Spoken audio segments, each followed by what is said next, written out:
Alors, en direct avec Jean Lhéritier, comme vous avez pu le voir, nous avons survécu à notre expédition de dimanche en Catalogne.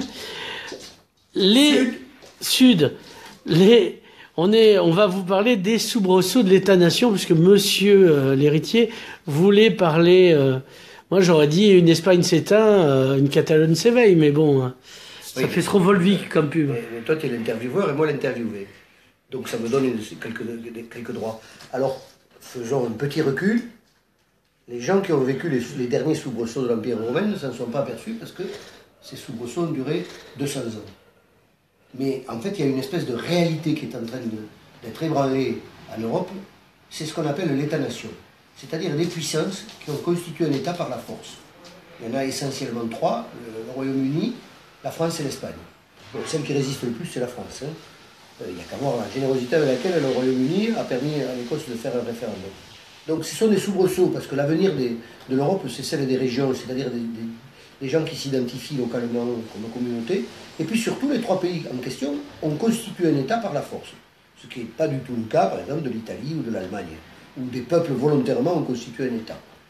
Alors, à partir de là, ce à quoi on assiste, là, c'est à le fait que l'Espagne se fissure, ou disons que la fissure est en train de devenir grave. Et si j'ai choisi que ce drame s'appelle ainsi, c'est parce que le reflet de cette fissure, on le voit difficilement en France. Parce que la France, c'est le dernier bastion de l'État-nation. Du coup, la presse, en cœur, est malhonnête et pratique à grande échelle la désinformation, avec plus ou moins de réussite. Le sommet a été atteint par la France Info dimanche soir, quand on revenait de Figueres, et qui disait il y a eu, on ne parlait pas de blessés, on parlait de personnes ayant reçu une prescription médicale à la suite des affrontements. Alors les affrontements, qu'est-ce que ça veut dire? Ça veut dire qu'il y a un front avec des gens qui s'affrontent.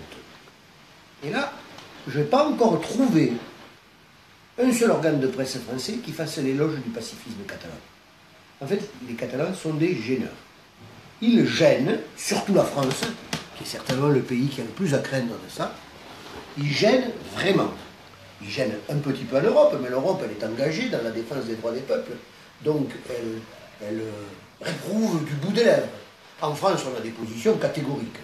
Macron n'a qu'un interlocuteur, c'est Rajoy, c'est-à-dire un néo-franquiste.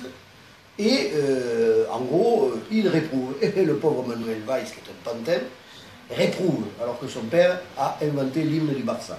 Bon, chacun se retrouve ensuite face à sa conscience. Choisis ton compte camarade. Et donc, c'est quand même accablant qu'aucun organe de presse auquel j'ai pu accéder pour l'instant n'ait fait un encadré pour dire mais c'est une révolution pacifique. Quand on voit les films qui circulent, on voit des gens. Moi, j'ai vu un film où les gens sont matraqués et disent nous sommes pacifiques. Oui, comme les chrétiens. Christianus sum. Voilà. Et alors, bon, je ne dis pas qu'il faut faire des unes sur ça, mais comme c'est un point à mettre au bénéfice des Catalans dans cette histoire, eh bien, on le sous-estime, on a tendance à le taire. Bon, voilà pour la mauvaise foi de la presse française. C'est généralisé. C'est généralisé. Ça s'améliore au fil des jours parce qu'ils n'osent pas mentir effrontément. Oui. Maintenant, ils ne parlent plus d'affrontement. Il y a eu des policiers d'un côté qui ont matraqué. Les 14 observateurs anglais sont partis parce qu'ils avaient peur et qu'ils étaient écœurés. Alors, ces observateurs internationaux, voilà, on donne une idée du climat qui régnait. Alors, j'ai aussi autre chose à reprocher à la presse française en termes d'incompétence, mais aussi d'a priori. Quelle incroyable lacune. Aucun Catalan du Nord n'est sollicité pour donner son avis. Aucun Catalan du Nord. Ah si, il y a eu Jordi Vera, on a entendu sur Europe 1. Bon, voilà. Et d'autres, mais c'est Jordi Vera. Jordi Vera, bon, ben, je ne peux pas dire de bêtises sur cette antenne, mais ce que je veux dire, c'est que dans la presse écrite, moi je reconnais que le BFM, Europe 1, je ne l'ai jamais écouté de ma vie, je ne sais même pas ce que c'est. C'est des trucs de pays du Nord que j'ignore. Mais par contre, je lis la presse écrite en France. Je n'ai pas vu un seul interview d'un Catalan du Nord qui donne son avis. Alors il y a une très bonne tribune aujourd'hui de Jordi Gomez sur l'âme franquiste qui plane dans Le Monde. Aujourd'hui, une tribune de Jordi Gomez. Je n'ai pas encore acheté Le Monde. Donc la lacune est comblée. Jordi Gomez, c'est un Catalan du Nord? Oui, il est d'ici, il a fait une thèse qui est juste là, Ah oui, oui, oui. sur les relations transfrontalières. Enfin, de toute façon, je dois reconnaître qu'on parle un peu de la Catalogne Nord. Ça, je dois le reconnaître. Alors, il n'y a pas de quoi s'émouvoir avec ici, quoi. Mais il n'y a pas eu des articles pour dire, attention, il y a eu des mentions dans des articles, mais il n'y a pas eu un encadré qui dit la moitié des maires des Pyrénées-Orientales ont soutenu les maires du Sud. Il n'y a pas eu ça. Parce qu'ils ont bien communiqué.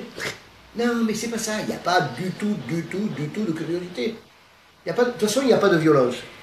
Oui, voilà. Ce qu'attend la presse française, qui est de la violence, c'est qu'on puisse condamner le terrorisme. Voilà. Là, c'est une énigme. Ces gens qui, à 2 millions, s'assoient et résistent pacifiquement face à des brutes à la matraque. C'est une énigme pour eux. Ils sont tellement habitués à avoir la France soumise, enfin, devant résoudre des problèmes de violence. Voilà, ce que je voulais dire, là, mon brame aujourd'hui, c'était ça. Alors, aimez-vous des brames, c'est une autre histoire.